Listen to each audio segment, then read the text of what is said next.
কি হলো বন্ধুরা, তোমরা সবাই কেমন আছো? একদিন তো ভিডিও দেওয়া হয়নি, মনে হচ্ছে অনেক দিন তোমাদের সাথে কথা বলিনি। তো তোমরা সবাই ভালো আছো তো? আমিও তোমাদের কিন্তু ভালোবাসার আশীর্বাদে আজ অনেকটা সুস্থ হয়ে আছি। এখন যখন ব্লগটা শুরু করছি তখন বেজে গেছে প্রায় 9টা মতো। সকাল সকাল ঘুম থেকে উঠতে পারিনি, শরীর অসুস্থর জন্য, সেজন্য ব্লগটাও তাড়াতাড়ি শুরু করা হয়নি। তো দেখো, প্রথমে ঘুম থেকে উঠে আমি কিন্তু জল চলে এসেছে কলে, জলটা নিয়ে নিচ্ছি। আর আজকে জলের প্রেশারটা একটু কম আছে। আর চারিদিকে তোমাদেরকে দেখালাম না কত তুলসী গাছ হয়েছে আমাদের বাড়িতে। তো কল পাড়ে হয়েছে, তুলসী মন্দিরে হয়েছে অনেক তুলসী গাছ। তো সেগুলোই তোমাদের সাথে শেয়ার করলাম। আমি কিন্তু আমার ইন্ট্রোটা আজকে দিলাম না, তোমরা তো জেনেই গেছো, তোমরা তো আমার পরিবার হয়ে গেছো। তো সেজন্য তোমাদেরকে আমি আর আমার ইন্ট্রোটা আজকে দিলাম না। আর আমার নতুন বন্ধুরা, তোমরা নিশ্চয়ই আমার পুরনো ভিডিওতে যাও, দেখে নেবে আমি কে, আমি কোথা থেকে বলছি। হ্যাঁ, পরের দিন আবার নিশ্চয়ই আমি আমার ইন্ট্রো দেব। আর ততক্ষণের জন্য আমি আমার পুরনো বন্ধু আর নতুন বন্ধু সবারই কাছে অনুরোধ করব আমার ভিডিওটা স্কিপ না করে দেখার জন্য। স্কিপ করে দেখলে আমি তো বলেই থাকি ভিডিওতে, তোমরাও কিছু বুঝতে পারবে না আর আমারও লস হতে। তোমরা যখন ইউটিউবে আছো সবাই জানো কথাটা, সেই জন্যই আরেকবার বলে দিলাম। যাই হোক, আর বকবক করব না, কাজে আসা যাক। আমি কিন্তু কাজ শুরু করে দিয়েছি। আর আজকের কাজটা শুরু করলাম বাসন গোছানো থেকে। বাসনগুলো জানো অনেক দিন থেকেই বাসনের ঝুড়িতে রাখা থাকে, সেগুলো আর গোছানো হয়ে ওঠে না। কিন্তু কীরকম যেন একটা মরচে পড়ে যাচ্ছে, সেই জন্য আজকে বাসনগুলো মুছে পরেই রাখলাম। যাই হোক, বাসন মোছার পরে চলে এসেছি আমি রান্নার দিকে। রান্না চাপিয়ে দিয়েছি।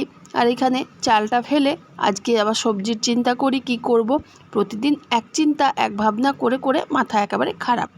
অন্য কেউ তো নিমন্ত্রণও করছে না যে তাদের বাড়িতে একদিনকার জন্য রান্নার ছুটি পাবো, বা বাপের বাড়িও তো যাচ্ছি না যে একদিনকার জন্য বাপের বাড়িতে দিয়ে খেয়ে আসবো।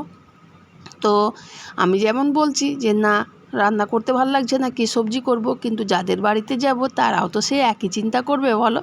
যাই হোক, যা হচ্ছে ঘরেই মার ভাত নুন ভাত, তাই ঘরেই খাবো। দেখো, রান্নার জায়গাটা আমি পরিষ্কার করে, কিন্তু এই যে বাসনের জায়গাটা, এটা কিন্তু প্রচণ্ড নোংরা হয় আমাদের রান্নাঘরে। আর রান্নাঘর মানেই তো তেল কালি চিটচিটে ভাব। তো সেজন্য আমি প্রতিদিন পরিষ্কার করি না, দু একদিন পর পর পরিষ্কার করি। তো আজকে যখন দেখলাম বাসনগুলো মুছে রাখছি, তখন এই যে বাসনের জায়গাটাও একেবারে মুছে নিলাম। তো তাতে কি হয় যে তাড়াতাড়ি কাজটাও হয় আর বাসনপত্র গুছিয়েও রাখা যায়। অনেক চিন্তা ভাবনা করার পর মাথায় এলো আজ আবার কি সবজি করব। আর জানো, আজকে যখন আমি দরজার সামনে সবজি নিতে গেছি, এত দাম জিনিসের, এই যে কাটছি তোমার বেগুন, একটা বেগুনে নিয়ে নিল তোমার 13 টাকা। তারপরে একটা কাঁচা কলাতে নিয়ে নিল তোমার 8 টাকা। তো এমনি করে কি আর পারা যায়? একদিন বা এক বেলাকার সবজিতে যদি তোমার 100 টাকা চলে যায়, তাহলে মানুষ খাবে কি বলো তো? তো আমি আজকে সবজি কিনেই আমার মাথায় হাত। তো ভাবছি আজ আর কিচ্ছু করব না, এই যে শুক্তো করব। তো শুক্তো দিয়েই আজকে ভাত খাওয়া যাবে। তো তারপরে যখন সমস্ত কাজ করে নিলাম, আজকে তো আগেই আমি বলেছি দেরি করে ঘুম থেকে উঠেছি, এখন কিন্তু অনেকটা বেলা হয়ে গেছে। কালকের মিষ্টি রাখা ছিল, সেই মিষ্টি আর রুটি একটা খেয়ে নিচ্ছি। এখন দুটো রুটি খেলেও ভাত খেতে পারবো না, আবার না খেয়ে থাকলেও পেটটা কেমন করছে খিদেতে। সেজন্যই খিদে চাপা দেওয়ার জন্য একটাই রুটি খাচ্ছি মিষ্টি দিয়ে।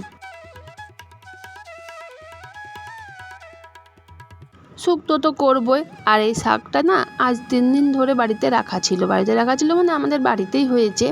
তো কি শাক বলে, আমার শাশুড়ি মা লাগিয়েছিলেন, হ্যাঁ, টক পালং শাকটা। তো একটু ভেজে নিচ্ছি আমি। তো শাকটা এখন খেতে এতই ভালো লাগছে যে বাড়িতে আছে বলে আমিও তুলে নিলাম। তো যাই হোক, শাকটা ভেজে তারপরে শুক্তোটা বসিয়ে দিয়েছি। আর শুক্তোটা আমি কোনো মশলা দিয়ে করি না, শুধু একটু ভেজে নিলাম, তারপর নামাবার সময় একটু সর্ষে দিয়ে নামিয়ে দেব। রান্না টান্না করে শুয়ে পড়েছিলাম, প্রচণ্ড দাঁতে ব্যথা, তো সেই জন্য আর ব্লগটা এগিয়ে নিয়ে যেতে পারিনি। তো এইমাত্র উঠলাম আর এমনিভাবে কথা বলছি, তার কারণটা হচ্ছে একটু একটুখানি মুখে পেস্ট লাগিয়েছিলাম এই জন্য এরকমভাবে কথা বলছি। প্রচণ্ড ব্যথা, দেখতে পাচ্ছ এই দিকটা একটু ফুলেও গেছে।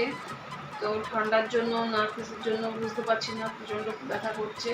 আর যখন রান্না করছিলাম তখনও ঠিক ছিলাম, যেই রান্নাটা অর্ধেক হয়েছে তখন থেকেই ব্যথা শুরু, ছেড়ে গিয়েছিল বাজারে। তো ভাবলাম ওকে ওষুধ আনতে দেবো, তার আগেই ও ফিরে চলে এসেছে। সেজন্য এখন আর ওষুধপত্র কিছু নেই বাড়িতে, তোমাদের দাদাভাই যাবে বিকেলের দিকে, তো সেই জন্য তারপরে ওষুধ আনবে, তারপরে খাবো। তো এখন আমি খাবার খাবো কী করে জানি না।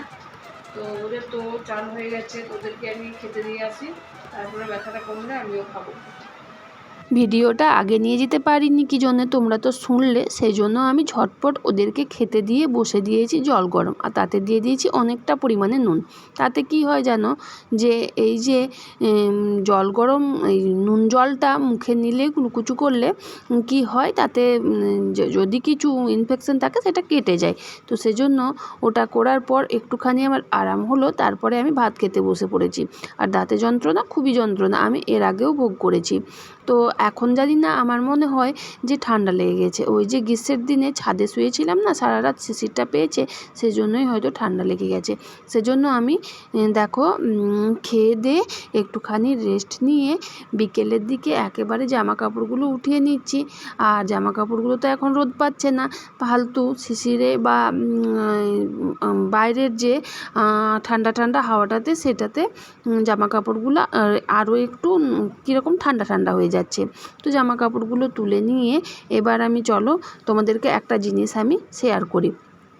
জিনিসটা হচ্ছে, আজকে জানো আমি নিচের বারান্দাতে এই যে ফোল্ডিং খাটটা পেতে শুয়েছিলাম। আমারও তো শরীর খারাপ, তোমরা তো শুনলে।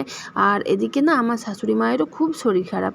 তো শাশুড়ি মা এত ভয় পাচ্ছিলেন যে আমি যাতে আমার শাশুড়ি মা ভয় না পান, সেজন্য আমি এই যে বারান্দাটাতে শুয়েছিলাম মুখোমুখি একেবারে, যাতে আমি নজর রাখতে পারি। তো সেজন্য এখন ঘুমোচ্ছে একটু পুরো ঢাকা নিয়ে। আমি বললাম আপনার কোনো ভয় নেই, আপনি ঘুমোন, আমি এখানে আছি আপনার কাছে। তো সেই জন্য আমি শুয়েছিলাম ওখানে। তো যাই হোক, তারপরে দেখো আমি চাটা একটু বসিয়ে নিয়েছি। আর আজকে দাঁতের ব্যথাটা এত ছিল যে আমি কোনো কাজই করে উঠতে পারিনি, না বাসন ধুতে পেরেছি, না দেখো গ্যাসটাও মুছতে পেরেছি। তো কি করব, তাই অন্য জায়গাতে চাটা করে নিচ্ছি, কারণ চা তো খেতেই হবে। আর এই বাসনগুলো আমাকেই তো মাজতে হবে, তো কালকে মাজবো, আজ আর পারবো না। আর এখন কিন্তু অনেকটা সন্ধে হয়ে গেছে, আমি অনেকক্ষণ রেস্ট নিয়েছিলাম। তারপরে দেখো চা করে নিয়েছি আমি। আর এখানে আমি করেছি আমার জন্য লাল চা, তোমাদের দাদাভাইয়ের জন্য করেছি সাদা চা। তো তোমাদের দাদাভাই তো লাল চা খায় না, আর আমার না লাল চাটা খেতেই বেশি ভালো লাগে। তো সেই জন্য দুজনাকার দু রকম চা করে নিয়েছি। চলো চাটা খেয়ে নিই, তারপরে এবার যাব আমি বিকেলের খাবার করতে।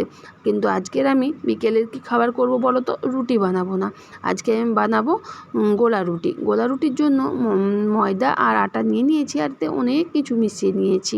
তো সেগুলো সব কিছু রেডি করে চলো আমি ঝটপট করে কড়াইয়েই বানিয়ে নিচ্ছি। কড়াইয়ে কিন্তু তাওয়াটা না আমার খুব পরিমাণে নষ্ট হয়ে গেছে, আর খুব ভালো একটা ওঠে না। তো সেজন্য আমি কড়াইয়েই বানিয়ে নিচ্ছি। কিন্তু কড়াইয়েও বানিয়ে দেখলাম যে এত সুন্দরভাবে তোমার গোলা রুটিগুলো হচ্ছে যে কি বলবো। তো তা দেখতেই পারবে তোমরা, দেখো আমি কড়াইয়ে রুটিটা তুলছি, কি সুন্দর হয়েছে। তো যাই হোক, দেখো দু একদিন না আমি রুটির বদলে এটাও করে নিই। তো এটাও ছেলে খেতে খুব ভালোবাসে। আর আজকে হবে তোমার পেঁপে আলু দিয়ে সবজি। তো পেঁপের তরকারিটা দেখো কি সুন্দর কালার এসেছে। তো যাই হোক, আমি নিজেই নিজের নাম করছি, কিছু মনে করো না। তো যাই হোক বন্ধুরা, আজকের ভিডিওটা কিন্তু খুব বেশি বড় করছি না, এখানেই শেষ করছি। তো দেখা হচ্ছে তোমাদের সাথে নেক্সট ডে, নেক্সট ব্লগে। ততক্ষণের জন্য তোমরা সবাই ভালো থেকো, সুস্থ থেকো, আর এভাবেই দেখতে থাকো আমার সাথে আমার ব্লগ তড়িঘড়ি লাইফ।